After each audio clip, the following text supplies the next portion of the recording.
Bienvenue dans cette nouvelle édition de l'Africa Tonight. Au sommaire, le président nigérian Muhammadu Buhari envisage de négocier avec Boko Haram l'amnistie de prisonniers membres du groupe terroriste contre la libération des lycéennes de Chibok. La majorité présidentielle se divise en République démocratique du Congo. 7 de ses dirigeants ont adressé une lettre au chef de l'État. Ils lui demandent de ne pas briguer un 3e mandat.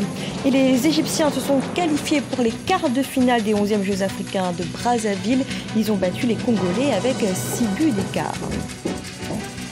Au Burkina Faso, des militaires auraient fait éruption ce mercredi lors du Conseil des ministres au palais présidentiel. Le président de transition Michel Kafando et le Premier ministre Isaac Zida seraient retenus par des éléments du régime de sécurité présidentielle. Leurs revendications ne sont pour l'instant pas connues. Écoutez les précisions de notre correspondant Wendiam Valentin Compaoré. À Ouagadougou, au Burkina Faso, une confusion règne ce mercredi au palais présidentiel de Kosiam après l'interruption du Conseil des ministres par des militaires de l'ex-garde de l'ancien président Blaise Compaoré. Selon le président du Conseil national de transition qui vient de faire une déclaration, il s'agit du président Michel Kafando, son premier ministre Yacouba Isaac Zida, le ministre de la fonction publique Augustin Loada et celui de l'habitat René Bagoro qui sont détenus par le RSP. Le président du CNP, qui est l'organe législatif, appelle à une mobilisation pour, dit-il, libérer ces personnes détenues par le RSP, le régime de sécurité présidentielle dont la dissolution a été proposée il y a seulement 2 jours. Il note par ailleurs que des discussions sont en cours entre la haute hiérarchie militaire et ces militaires qui détiennent quelques membres de l'exécutif. Pour l'heure, aucun coup de feu n'a été entendu et aucune revendication non plus n'a été faite de la part des auteurs présumés de cette interruption. Il faut rappeler que la Commission nationale de réconciliation et des réformes a recommandé lundi la dissolution du RSP, la garde prétorienne de l'ex-président Blaise Compaoré, contraint à la démission fin octobre 2014 par la rue. Cette garde de plus de 1300 hommes, considérée comme la troupe la mieux formée de l'armée burkinabé, a été pointée du doigt dans plusieurs cas d'assassinat et de disparition sous l'ancien régime.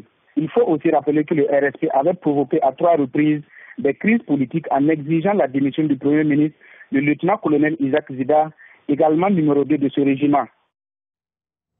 Le président nigérian Muhammadu Buhari se dit prêt à négocier avec Boko Haram pour obtenir la libération des lycéennes de Chibok, enlevées il y a 1 an et demi. Le chef de l'État envisagerait d'accorder l'amnistie aux membres du groupe détenus dans les prisons du pays. Lisa Siakizimana.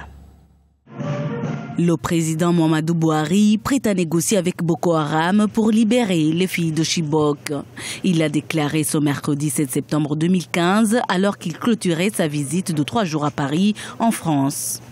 Si les responsables de Boko Haram acceptent de nous rendre les filles de Chibok, toutes ces filles, nous pourrions décider d'accorder l'amnistie à leurs prisonniers. Les lycéennes de Chibok ont été enlevées le 14 avril 2014 dans l'état de Borno, au nord-est du Nigeria. Parmi les 276 filles enlevées, 57 d'entre elles ont pu s'évader, mais le sort des 219 autres reste pour l'instant incertain. Ça fait depuis 1 an et demi que les enfants sont emprisonnés quelque part. Nous ne savons pas où sont les enfants. Mais en tant que parents, peu importe par quelle porte ils reviennent, nos enfants, il faut qu'ils rentrent. Peu importe qui négocie pas.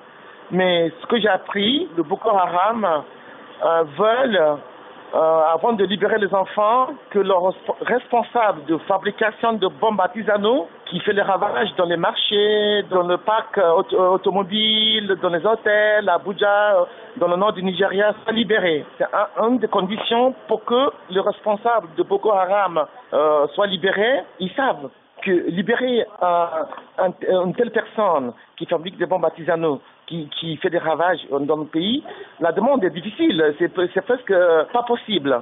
Donc ils rendent la situation difficile dès le départ. Ces filles de Chibok auraient été converties à l'islam et mariées aux militants du groupe islamiste de l'Afrique de l'Ouest. Rappelons qu'un mois après leur enlèvement, une vidéo a été diffusée par le groupe Boko Haram. Sur cette vidéo, on voyait en effet plusieurs dizaines de filles vêtues de noir et récitant des versets du Coran. En République démocratique du Congo, la majorité présidentielle est en train de se diviser. 7 de ses responsables ont adressé une lettre ouverte au président Joseph Kabila. Ils se disent inquiets quant aux velléités de changer la constitution et demandent au chef de l'État de ne pas briguer un 3e mandat. Awa Barkala. Le président Joseph Kabila serait-il de plus en plus isolé sur la scène politique congolaise?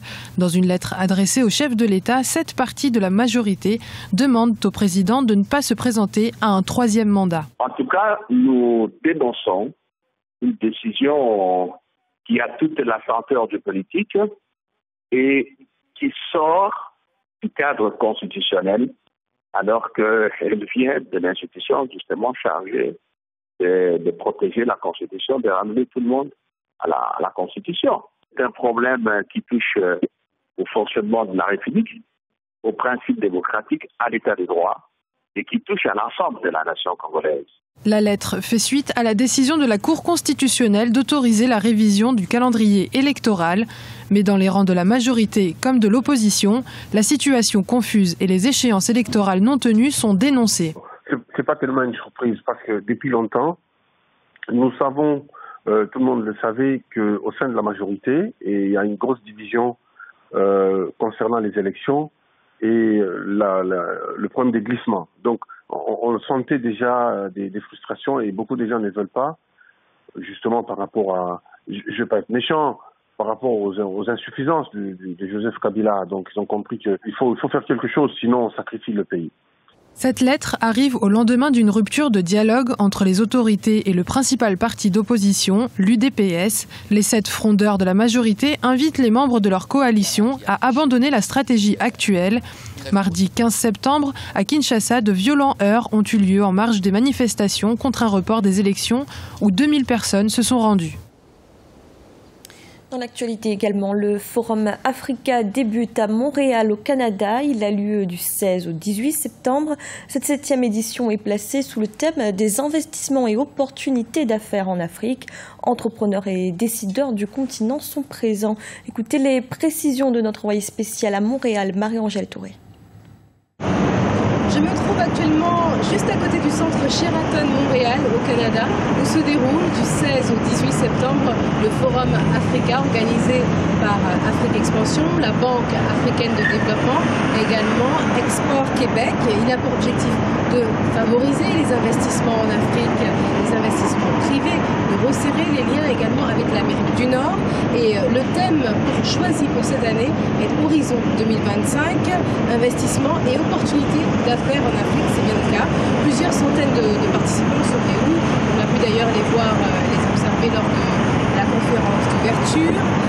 Ce sont tous des décideurs africains, mais aussi d'Amérique du Nord, des hommes et des femmes d'affaires. Et pour vous faire une idée du déroulé du programme de cette journée, du 16 septembre, sachez que sont prévus au programme une exposition sur l'espace Sénégal. Le Sénégal est le pays vedette en 2015, la Côte d'Ivoire l'était en 2014. Une conférence sur le décollage économique en Afrique, des rencontres B2B pour permettre aux acteurs de discuter des opportunités justement présentes en Afrique. Un panel sur le financement du commerce international en Afrique, une table ronde ministérielle sur la transformation industrielle du continent africain et un dernier panel sur la compétitivité des entreprises africaines à l'ère du numérique. Et du sport avec les 11e Jeux africains de Brazzaville en handball. L'Égypte s'est imposée mardi face à la République démocratique du Congo. Une victoire qui permet aux Égyptiens d'accéder au quart de finale. Un reportage d'envoyé spécial Oliva Jacotan.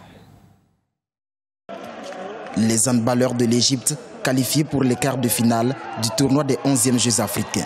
Ils ont dominé 26 buts à 20 leurs adversaires de la République démocratique du Congo ce 15 septembre au Palais des Sports de la Fraternité de Kintélé à Brazzaville au Congo. Grâce à un solide collectif et surtout un réalisme en attaque, l'Égypte menait en première mi-temps 18 buts à 10. Un avantage que les Pharaons maintiendront jusqu'à la fin de la partie. Nous avons été bons dans tous les compartiments de jeu. Cette performance est basée sur la force de notre collectif. C'est avec beaucoup de joie que nous jouerons le prochain tour car le niveau de notre poule était relevé, mais on a su faire la différence. L'Égypte figurait dans la poule D avec le Gabon et la République démocratique du Congo. Le pays s'est classé premier en obtenant 2 victoires. Il jouera les quarts de finale le 17 septembre 2015. Nous participons à ce tournoi pour décrocher la médaille d'or. J'espère que notre rêve se réalisera à Brazzaville. Rappelons que 10 pays ont pris part à la compétition masculine de handball. La finale sera disputée ce 19 septembre à Brazzaville. C'était le journal de la rédaction. Merci de l'avoir suivi. Retrouvez dans un instant une nouvelle édition de l'information.